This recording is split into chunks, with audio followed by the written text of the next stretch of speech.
Hi, I'm Wes Allen with DM Tales, and today I am looking at the Savage Worlds Adventure Edition Fantasy Companion. Let's roll it.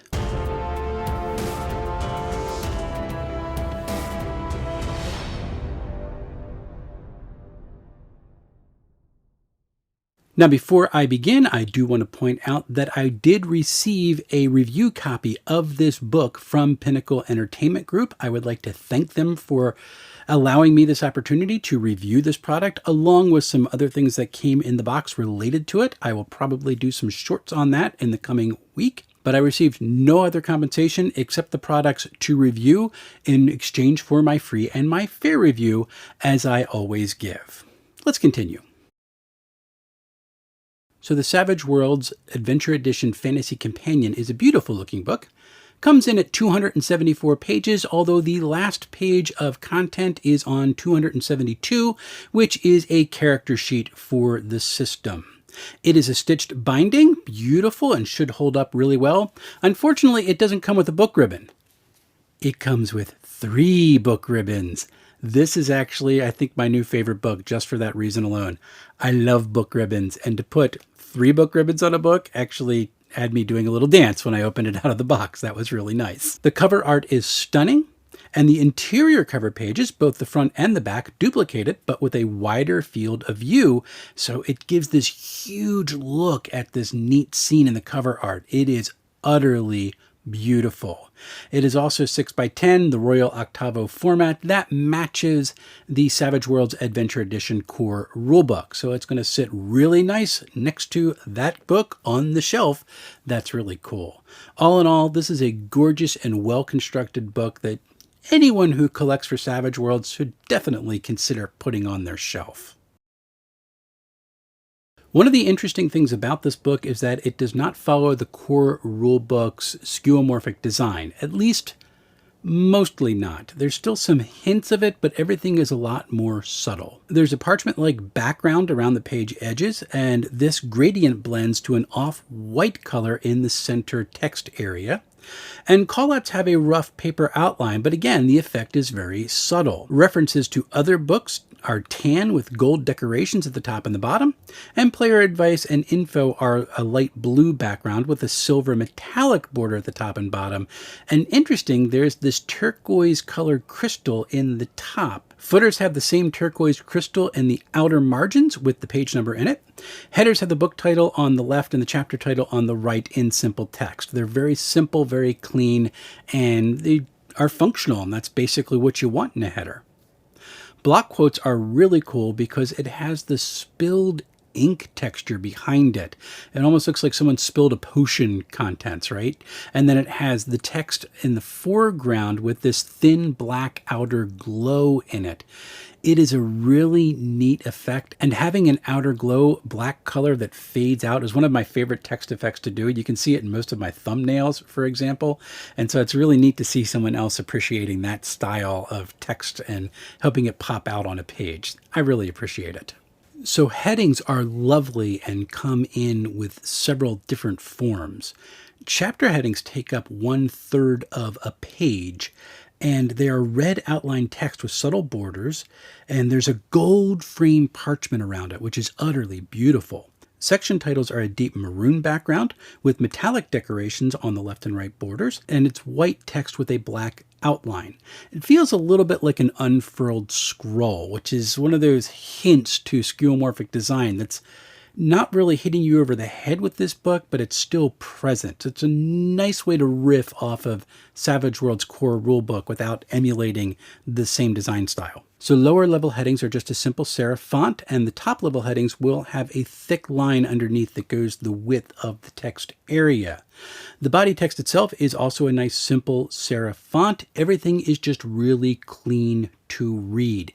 It doesn't make my eyes tired as I go through the book, and that helped me to read it really fast. Tables are also crisp and clean. The heading rows are almost a deep red color. It's almost black, but not quite, at least to my eye on the printed page. There's a nice alternating row color between each of the rows, and it makes everything easy to track across the table. Very nicely done, crisp, clean, easy to read, as with everything else in the book. The artwork is really nice. There is not a whole lot of full page spreads inside the book, although you're going to get a one-page piece that's going to be opposite of every chapter title. A lot of quarter page spreads are going to be in there, particularly for the different ancestries inside the book and for different creatures that exist in the bestiary. All of it is really well done, and the chapter title artwork is evocative and moody, and it gives you this sense of, I need to see what's going to happen. As with everything, it's clean and it's packaged really well, and it makes you want to flip the page to see what's coming up. This is a really well thought out book. So the only word that I think is appropriate to describe the content for fantasy campaigns using the Fantasy Companion is boatload. I mean, there is just a ton of content in this book. There are 29 ancestries to choose from. And a lot of folks will complain sometimes that like 5e has way too many ancestries. But this is really interesting because in Savage Worlds, you have all these ancestries, but you're not going to necessarily use them in all of your campaigns. Just because they're in this book doesn't mean they are quote unquote canon. You still have to build your world and your campaign, and the GM can choose the ancestries that live inside this space. So you have the typical ones of elves and half folk and dwarves and humans, and that's really cool. But then you have Savage World's own take on things like insectoids and saurians and serpent folk, and all these things are really cool. Each of the ancestries has their own abilities and negative abilities that is going to flavor the characters that utilize them, and it's a lot to take in and offers an immense amount of ways to play the game. There are also new hindrances in the book that are geared for fantasy campaigns, as you would expect. The one that is going to be the most familiar to people who have played other fantasy games, including that Coastal Wizards game that people like to talk about, is the one called material components. This is, you need components in order to cast a spell. Anybody who's played Advanced Dungeons & Dragons all the way up to 5e is familiar with this concept. It is a neat implementation inside Savage Worlds because if you roll a critical failure, you are suddenly out of components. So there's a risk to casting spells inside the game without having to deal with all the fiddly bits of, well, yeah, I have 3 newt tongues in order to be able to do this. Really cool. And you can still try to cast your spells if you lose your components, but you're now going to be at a -3 penalty on your roll, so it becomes much more difficult. In order to get back your components, you're going to have to spend time and money in order to get them back. It is a neat addition. I really enjoy it as a way of giving your character its own hindrance, but also giving it a lot of color. It needs that pouch, and if it gets stolen, that's something you're going to need to get back. It becomes an in-session MacGuffin that the wizard really wants. Really cool. In fact, I wish there were more of these hindrances inside the Fantasy Companion to offer a little more flavor inside the book, but what's there is really good. Now, there are also new edges in the game, which are grouped by different types like power and social and weird, and these offer whole new ways of giving different flavor to your character and different in-game effects for your character. All of it's really cool. Now, there's a nice section on gear, which is cool, but then there's an interesting section on building strongholds, and I really liked that. So from pages 61 to 70, including a short essay on different types of castles, there is some advice on how to go through the process of building a stronghold and making it part of the game. So rules for getting the construction materials and complications and setbacks. All really cool stuff that makes building a stronghold part of the actual role play. There's also a nice section inside the Fantasy Companion for siege tactics tactics in case you want to add that to your game. I know a lot of GMs who like to do that. Not necessarily my thing, but it's really nice to have it in there in case I ever want to do a really big battle. Now, one of the largest sections in the book is chapter 4. It's 59 pages and it's all about Arcana. Gives you all the different flavors of arcane casters that you can use. There's actually 14 of them. And it goes all the way from your typical wizard or illusionist and to things like tinkerers and necromancers and summoners and all these different concepts of how to cast. One of the most interesting aspects of this section of the book is that there's no separation between your arcane casters and your divine casters. They are all considered arcane casters. They just use a different skill in order to access the different powers that they get. Most of your traditional casters are going to be using the spell casting ability or skill, which is linked to your smarts. And then your cleric and druid type characters are going to be using the faith skill, which is tied to your spirit. So there's a few different ways that casters access their powers, but the mechanics of them all remain the exact same. They're just different types of arcane casters. Each background also has distinct edges that are unique to them. Clerics, for example, have the traditional turn undead ability. It's now revamped for Savage Worlds, and it works pretty well. As for powers, there are so many powers. A lot of them are powers that look like spells from other games, but you have different flavors for them that you can kind of color your own way. So you can have a bolt or an explosion, or you can turn invisible, or you can fly. Savage Worlds has given them their own little twists, and it uses the exact same casting system that exists inside the Savage Worlds core rulebook. So you're not learning a whole new game to do this. This is really just adding different elements into it. Very well done. The bestiary included in the Fantasy Companion is also well done. One of the things that I will say is that I'm always going to complain that I want more artwork inside the bestiary, because I want to see what their takes on these different creatures are. And in some respects, that's no different here for this book. And yet at the same time, there is a lot more artwork inside the bestiary than what I was expecting. And the reason why there's often not more of it is just because it's really expensive to produce and to include in the book. And so you're trying to keep costs down and give people what they want while making it still affordable. So I understand that. Savage Worlds Fantasy Companion did something wonderful. They put a bunch of different artwork in there, particularly for their own creatures that they've created, so that people have something to picture in their mind as they play. And I like the way that they depicted some takes on some old classics as well.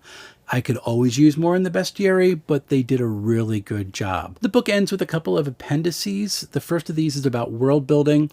This might have been my only disappointing segment of the book, because in Savage Worlds, you are required to make your own world. There's no built-in lore for you to use. And so this Fantasy Companion's there for you to build out your world.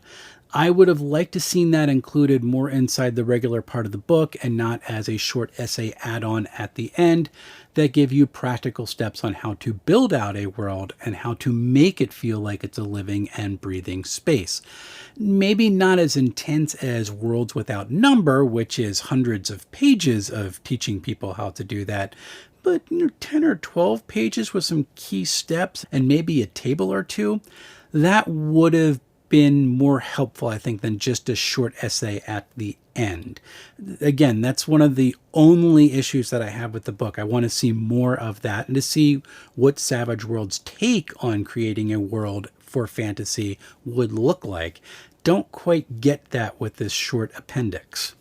The other appendix is on the different planes of existence that attach to the Savage Worlds universe. And this is something that doesn't have a huge interest in me, so I skimmed it. But what is there is really cool. And I like how they wove together all the different planes and how they might attach to what we would call in other games the prime material plane. All in all, it's a pretty nice way to end the book. So this is a very nice addition to your Savage Worlds Adventure Edition core rulebook. There's a great expansion to the way that magic works. The way that they handle magic items is really good. And all of the ancestries are absolutely phenomenal. There's also included inside the book a page that demonstrates how you can go about building typical character classes from other games. So if you want to play a specific ranger type, it's going to show you what steps you can take in order to build that archetype out. That's a really nice addition. It's just stick it on one page inside the book and it's very easily readable. So that's really nice. Like I said, I would have liked to see more world building stuff in the book, but that's really my only knock on it. Everything else about it, including the sheer amount of content to throw at your players, to throw into your world, that's really worth the price. I do want to point out, however, this is a companion book. You will absolutely need the Savage Worlds Adventure Edition core rulebook if you want to make use of the Fantasy Companion the way it is meant to be used. There's a lot of stuff in there you can glean and put into your own games without the core rules, but if you want to play Savage Worlds, you're going to need both those books in order to run. Folks who are familiar with Savage Worlds are going to be going, well, duh, that's just the way it's designed. But for people who are not used to the way this system runs, that's just something I really feel the need to point out. Don't get this book and then wonder why it doesn't teach you how to use the mechanics. That's not the point of the Fantasy Companion. It's right there in the title. So if you want to get this book for yourself, it is currently available at Pinnacle Entertainment Group's website for a combination print and PDF at a price of $44.99. If you want to get the PDF only, that will cost you $24.99. And if you would like to get the Foundry VTT module, that's going to cost you the book cost of $44.99. You should also understand that if you want to run the Fantasy Companion, you're also going to need to get the Savage Worlds Adventure Edition module for Foundry itself. The core rules, that cost $14.99. So there's a little bit of an expense if you want to use this with all the bells and whistles inside Foundry, but it's a nice addition, and I'm glad that more and more systems are making their content available for my virtual tabletop of choice. So if you are considering running a fantasy-style game using the Savage Worlds Adventure Edition system, then this is something I would strongly advise you to pick up and get for your shelf. There is just a ton of content in there, and it will make designing your world and running your game so much more fun. Now, coming up on the channel, I have read the 2008 printing of Traveler. I am getting ready to work on my review of that. It probably won't be one of my full reviews because it is such an older version of the game, but I do want to look at some of the key ideas of character creation and the core mechanics and some of the design language. It's really kind of a cool thing, and if I'm reading my history correctly, this is the first of the Mongoose Traveler games, so it's got a little bit of history to it, and I want to point that out. After that, I have also read the core rulebook for Dragonbane and the solo adventure pamphlet, which is not that long, and I'm looking forward to reviewing that as well.